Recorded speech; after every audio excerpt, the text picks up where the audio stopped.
Patricia Whitfield stood with her arms crossed over her tailored linen blazer, staring daggers at Marcus Johnson as water dripped from his swimming trunks onto his own patio tiles.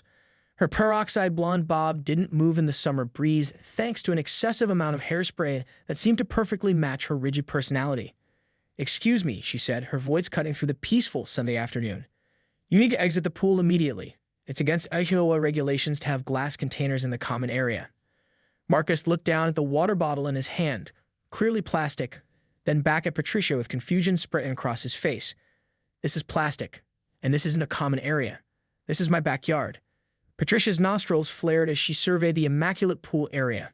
The sparkling in-ground pool with its tasteful stone surround and mature landscaping was indeed beautiful, which is precisely why she had her eye on it since the property had gone up for sale 3 months ago, before he bought it.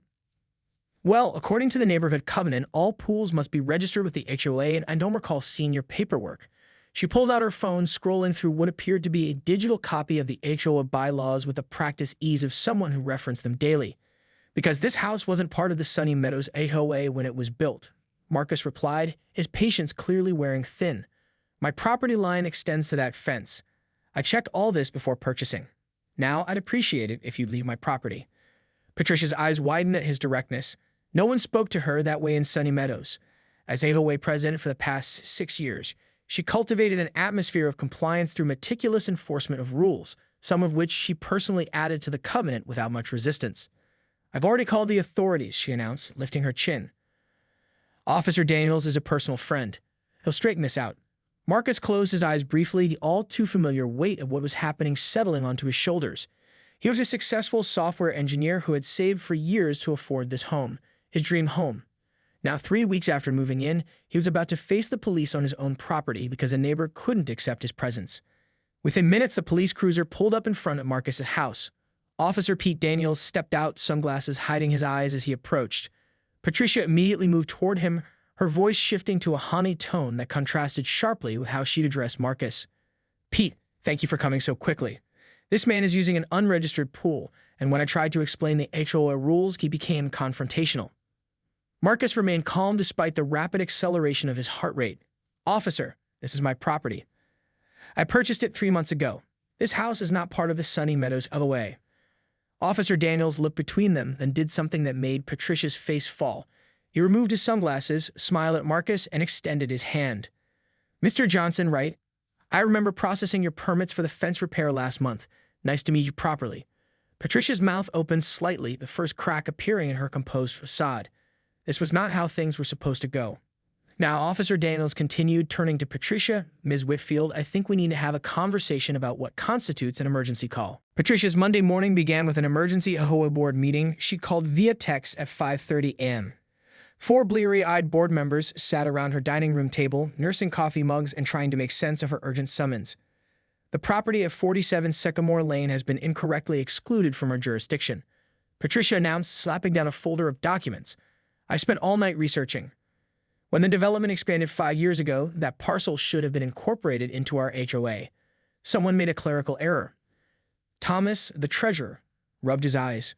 "Patricia, even if that's true, the current owner purchased the property under the understanding it wasn't part of our association. We can't retroactively." "We absolutely can," Patricia interrupted.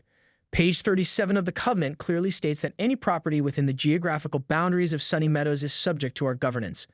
The error was administrative, not legal." What Patricia didn't mention was that she'd added that particular clause during a revision 2 years ago when no one was paying attention. The other board members, mostly retirees grateful someone else would handle neighborhood disputes, rarely questioned her amendments.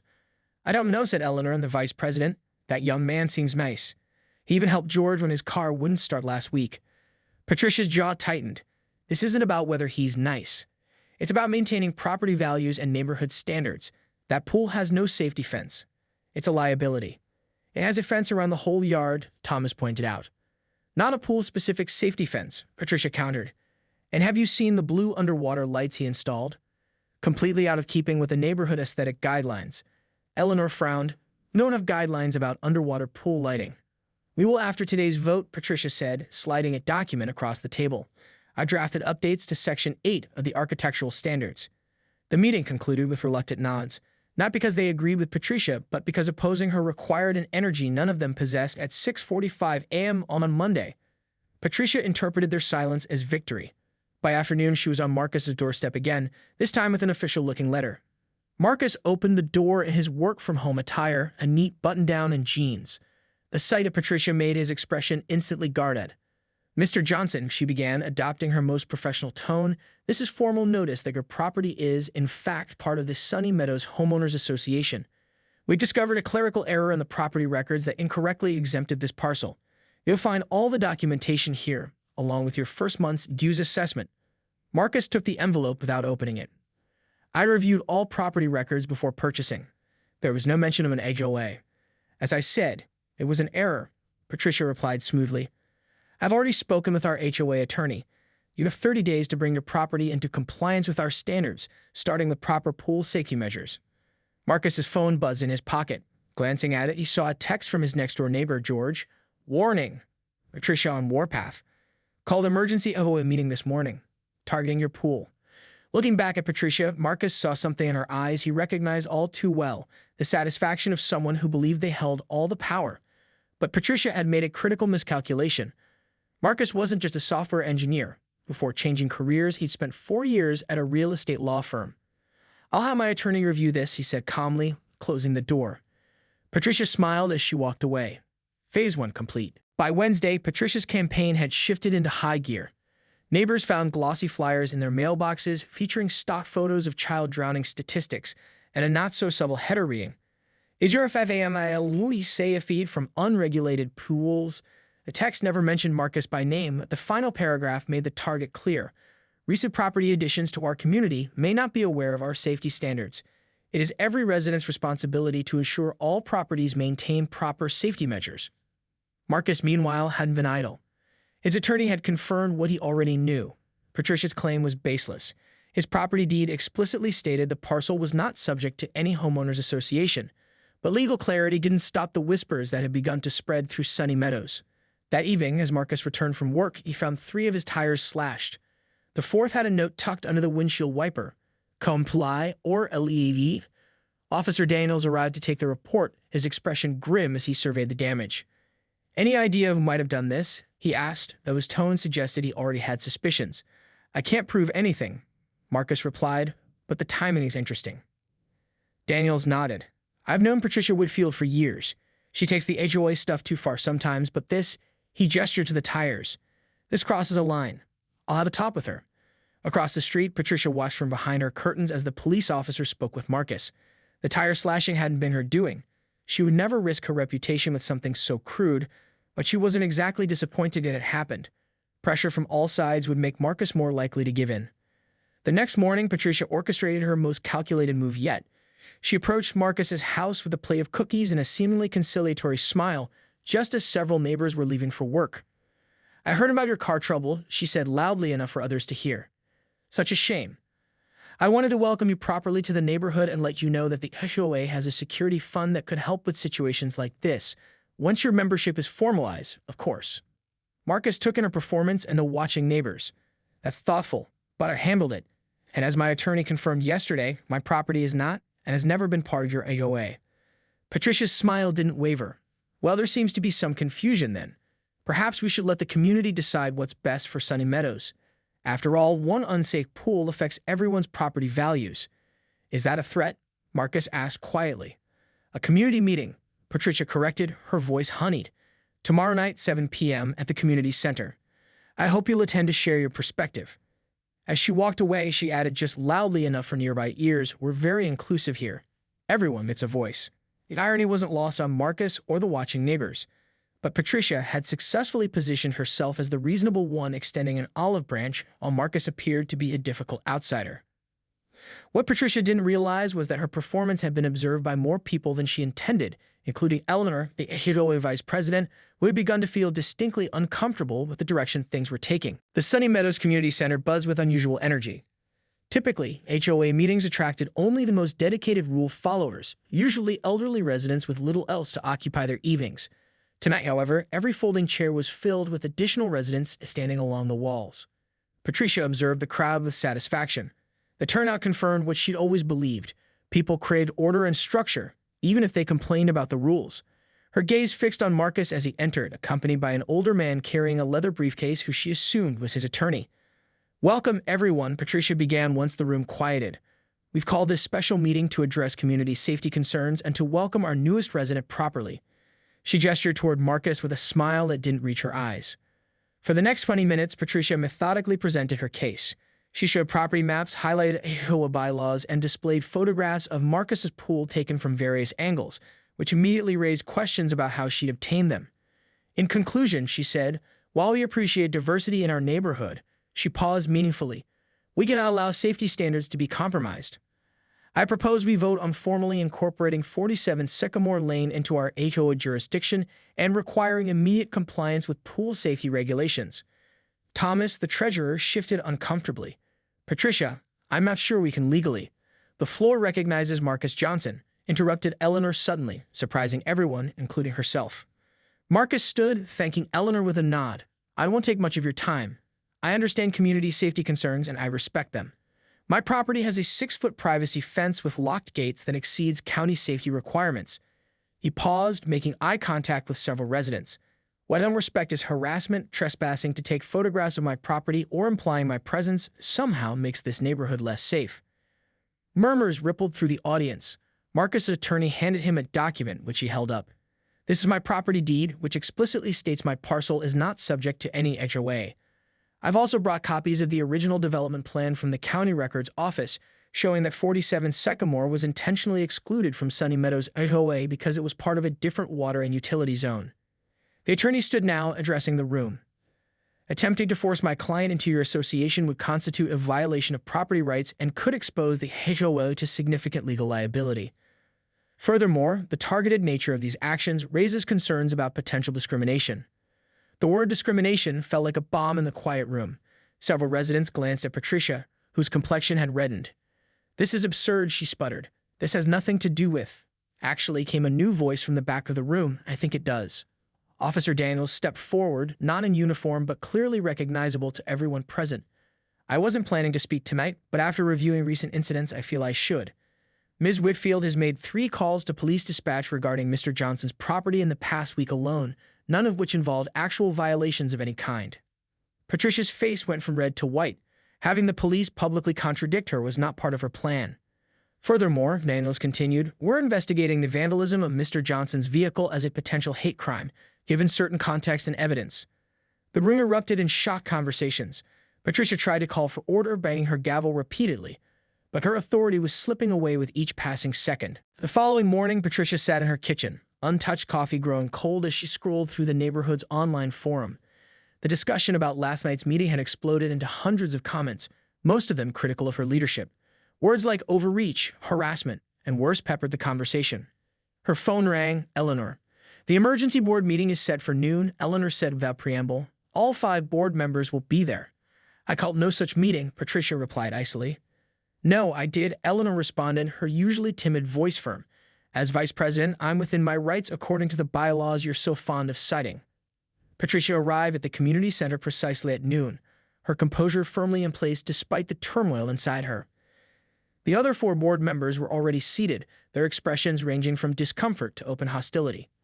"Before we begin," Patricia said, taking her usual seat at the head of the table, "I want to clarify that everything I've done has been to protect property values and community standards." Thomas slid a folder toward her. "They will want to explain these." Inside were printouts of emails spanning the past 3 years, all from Patricia's HOA account. Emails describing her efforts to block certain families from purchasing homes in Sunny Meadows. Emails asking realtors to steer appropriate buyers to their community. Emails discussing how to make the covenant restrictive without seeming restrictive. "Where did you get these?" Patricia demanded, her voice suddenly hoarse. "Anonymous submission to the board," Thomas replied. "We verify their authenticity. The account they came from is only accessible by you." Eleanor leaned forward. "Patricia, we've overlooked your zealousness for years because you handled problems no one else wanted to deal with. But this goes beyond enforcing rules. This looks like you've been trying to engineer the neighborhood's demographics." "That's ridiculous," Patricia scoffed, but her usual confidence sounded hollow even to her own ears. "There's more," said George, the maintenance coordinator, speaking up for the first time. "The special assessment funds from last year. the ones earmarked for playground renovations. Nearly $40,000 is unaccounted for. Patricia's hands began to shake. There were unexpected expenses I have received somewhere. We'll need those immediately, Thomas said, along with your resignation as HOA president. For a moment, genuine shock registered on Patricia's face. In 6 years, no one had ever challenged her leadership. She'd assumed her position was secure as long as she kept the neighborhood looking pristine and property values rising. This is a witch hunt, she said, standing abruptly, because I dared to enforce standards with a new resident. If he were, she caught herself, but too late. If he were what, Patricia? Eleanor asked quietly. The silent completion of that sentence hung in the air between them. Patricia gathered her belongings with shaking hands. I will not resign. I've done nothing wrong. If you want me out, you'll have to follow the removal procedures in the bylaws. As she stormed toward the door, Eleanor called after her. We already have. The community vote is scheduled for tomorrow evening. Patricia froze with her hand on the doorknob, sudden understanding washing over her. This hadn't been a spontaneous rebellion. They'd been planning this for some time, just waiting for the right catalyst. And Marcus Johnson had given them exactly that. The next 24 hours passed in a blur for Patricia. She alternated between frantic searches for documentation to defend herself and composing lengthy emails to her few remaining allies in the neighborhood. By evening, she convinced herself that this was merely a temporary setback. She'd survived challenges before. But as she approached the community center for the vote, the unusual number of cars in the parking lot signaled that tonight was different. Residents who had never attended an AHOA meeting in the decade they lived there were showing up to cast their votes. Patricia entered with her head high, ignoring the conversations that halted as she passed. She took a seat in the front row, not at the board table, which felt like the first acknowledgement that something fundamental had shifted. Eleanor called the meeting to order, explaining the situation with a diplomacy Patricia wouldn't have managed under similar circumstances. The evidence was presented: financial discrepancies, documented harassment, emails showing patterns of discriminatory intent, and AHOA enforcement. When it came time for Patricia to defend herself, she approached the podium with rehearsed remarks about her dedication to the community and maintaining standards. But facing the sea of neighbors, people whose Christmas cards sat on her mantle, whose children she'd watched grow up, the carefully practiced words dissolved. I've given everything to this neighborhood, she said instead, her voice catching. 6 years of my life. Countless hours. Who you think handles the complaints when someone's trash cans stay out too long? Who negotiates with the landscapers when costs increase? Who organized the disaster response after the flooding 3 years ago? Her voice grew stronger, edged with bitterness. And yes, I've been selective about who moves in, because that's what maintains property values. That's what keeps Sunny Meadows special. You all benefited from it while pretending you didn't know. Uncomfortable silence followed this unintended confession. Thomas cleared his throat. I think we should proceed to the vote. The outcome was decisive. 87 votes for removal, 12 to retain. Patricia Whitfield was no longer HOA president. Furthermore, the community voted to authorize an independent audit of the HOA finances and to issue a formal apology to Marcus Johnson. As residents began to disperse, Patricia remained seated, staring at nothing. The magnitude of what she'd lost was still sinking in. This community had been the center of her identity since her divorce. The HOA presidency had given her purpose, influence, respect. Marcus approached her, the last person she expected or wanted to see. Ms. Whitfield, he said quietly. She looked up, too exhausted for hostility. Come to gloat? He shook his head. I came to say I understand what it's like to lose something that defines you. Before moving here, I lost a career I loved to corporate downsizing. Had to reinvent myself completely at 43. Patricia studied him, searching for mockery but finding none. Your efforts made this a beautiful neighborhood, he continued. That's objectively true. But there are ways to maintain standards without excluding people. You don't understand, she said flatly. I understand better than you think, he replied. My offer stands. You're welcome to use my pool this summer. The water's perfect, and I make a decent lemonade. With that, he walked away, leaving Patricia with an invitation she couldn't comprehend and a community that no longer wanted her leadership. 3 months passed. Summer faded into early autumn, bringing cooler evenings and the first hints of changing leaves. Patricia had maintained a low profile, emerging from her house only for essential errands. Neighbors reported occasionally seeing lights on late at night, but the meticulously tended gardens that had once been her pride now showed signs of neglect. The HOA audit had revealed more than financial discrepancies. Patricia had apparently been selectively enforcing rules for years, stringent for some residents, overlooked for others based on criteria that became increasingly obvious as the patterns emerged. The findings have been turned over to authorities for review, but no charges have been filed yet. On a pleasant Saturday afternoon, Eleanor rang Patricia's doorbell, half expecting no answer. To her surprise, Patricia opened the door, looking different than Eleanor remembered. Her hair was longer, less severely styled, and she wore casual clothes instead of her usual tailored outfits. "The board sent me," Eleanor explained, holding out an envelope. "It's about the audit findings." Patricia took it without comment, but didn't close the door, which Eleanor took as an invitation to continue. "We're not pressing charges, Patricia. The missing funds have been attributed to poor bookkeeping rather than intentional misappropriation." She hesitated. "We also want to let you know that your landscaping violations, we're willing to overlook them during this transition period." A faint smile touched Patricia's lips at the irony. "Thank you for the courtesy." As Eleanor turned to leave, Patricia surprised her by asking, "How's the new board working out?" "We're learning," Eleanor admitted. "It's harder than it looked when you were doing it. Marcus Johnson has been helping, actually. He has experience with community organization from his previous neighborhood." Patricia nodded slowly. "He seems capable." 2 weeks later, residents were surprised to see Patricia at the farmer's market, having actual conversations that didn't involve property violations. When asked about her plans, she mentioned considering a part-time position with a local real estate office. Her knowledge of neighborhood regulations could be valuable in a different context. The true shock came in late October when observant neighbors noticed Patricia's car parked outside Marcus Johnson's house during his Halloween cookout. Through the gate, they could glimpse her sitting at a patio table, deep in conversation with Marcus and Officer Daniels.